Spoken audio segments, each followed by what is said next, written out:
Okay,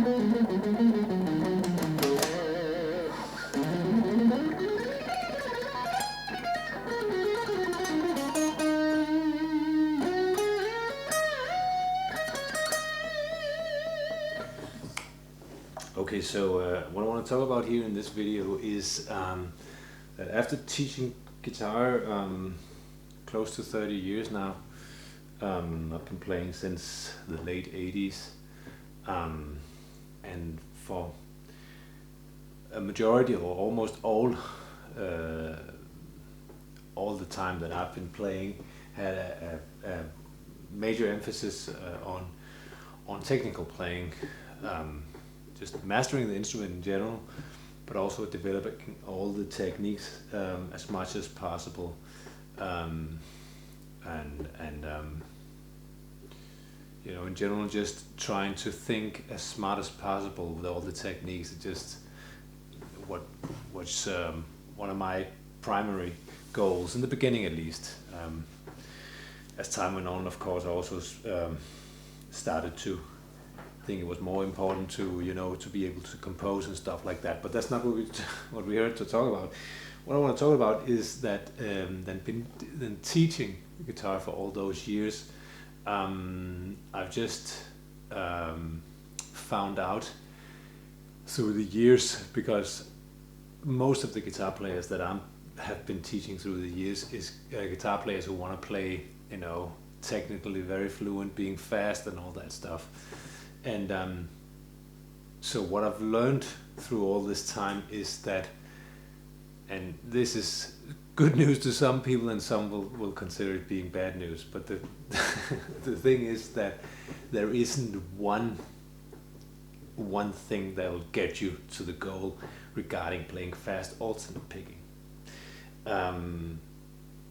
I've just realized that also meeting a lot of other guitar teachers through the years is that there isn't one specific way of learning to play fast, unfortunately.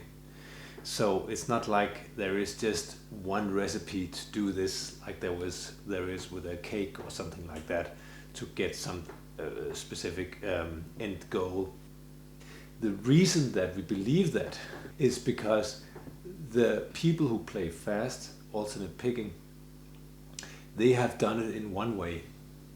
And what happens is then we believe that this is the one way to do it. And I've used to think that myself many years ago anyway, that so this must be the way to do it because that's what worked for me. But I've met a lot of other guitar players who play fast alternate picking, and they have not necessarily similar ways of doing it like I do. And I've just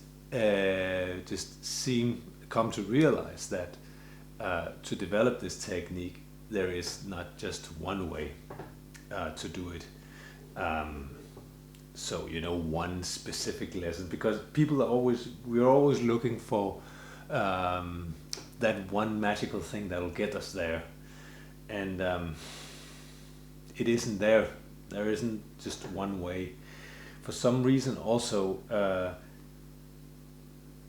there seem to be, for me, I can say that, and you may even have heard me talk about this before, I feel in many ways also that what helps my alternate picking is not necessarily alternate picking. I know it sounds ridiculous, but that's just the way it is for me.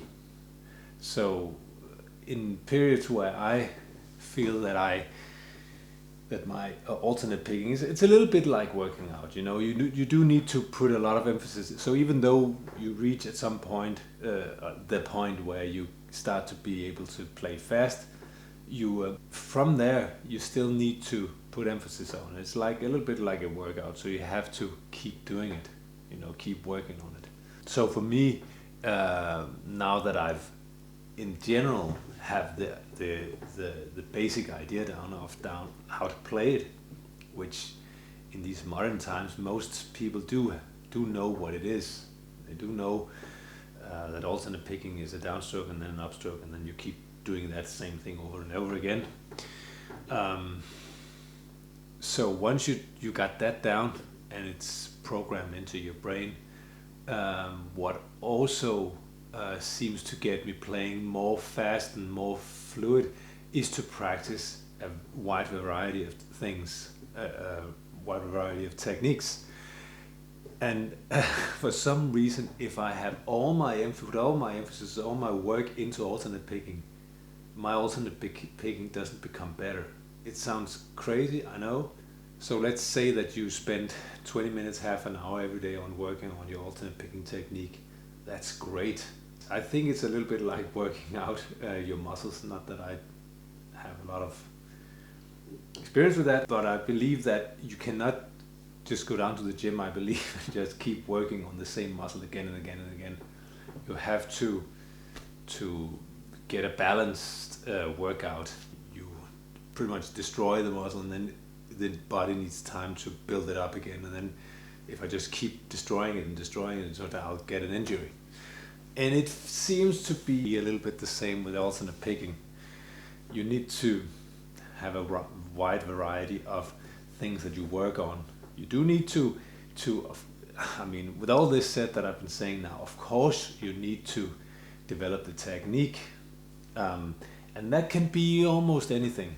It can be, a song with a lot of alternate picking in it. It can be just playing through a scale pattern. It can be anything, pretty much anything, where as long as you are 100% sure that you are doing it, the technique the right way, with the pick and using the same fingering all the time, using the same picking all the time, then you're good.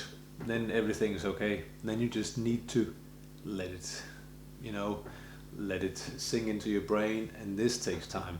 So you can't really cheat and say, okay, I want to be the fastest and the best within 6 months, and then okay, so I'm gonna play alternate picking 10 hours a day for 6 months, and then I become the best.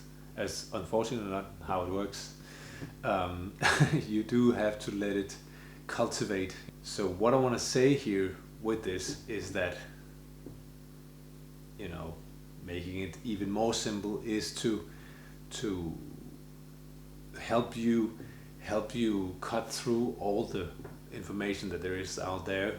And yes, this is just another video like a lot of other, but I hope this video can kind of cut through a little bit and making you more relaxed. Trust that as long as you're doing the technique the correct way, which is not that difficult. I know you can spend time on getting the fingers closer to the strings and the smaller movement here, but in my experience, that's not really the kicker, so much the kicker. As long as you're doing the technique the right way, use the same fingering, use the downstroke and of course the upstroke afterwards, and notice that when you're shifting over a string that you don't hit the same string twice, which can happen when you go from the G string up to the D string and then play down again on the D string, for example, something like that.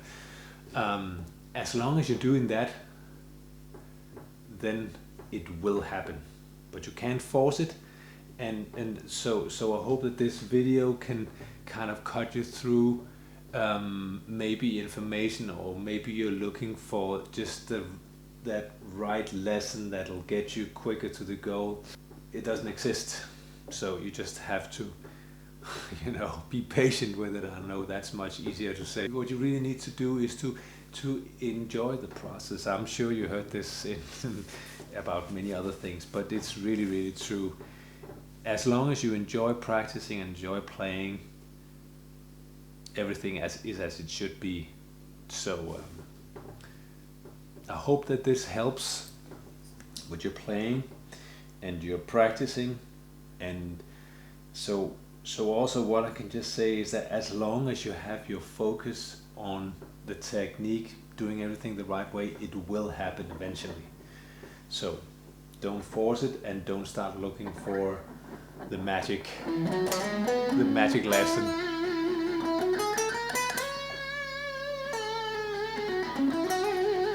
So practicing more than just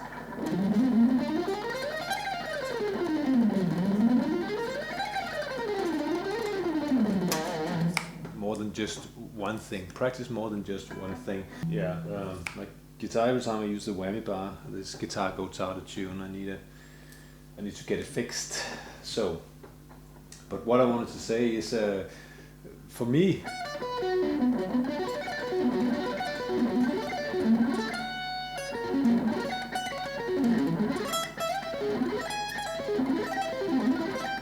for me it really helps, you know, practicing like sweep picking and also some legato stuff, for example.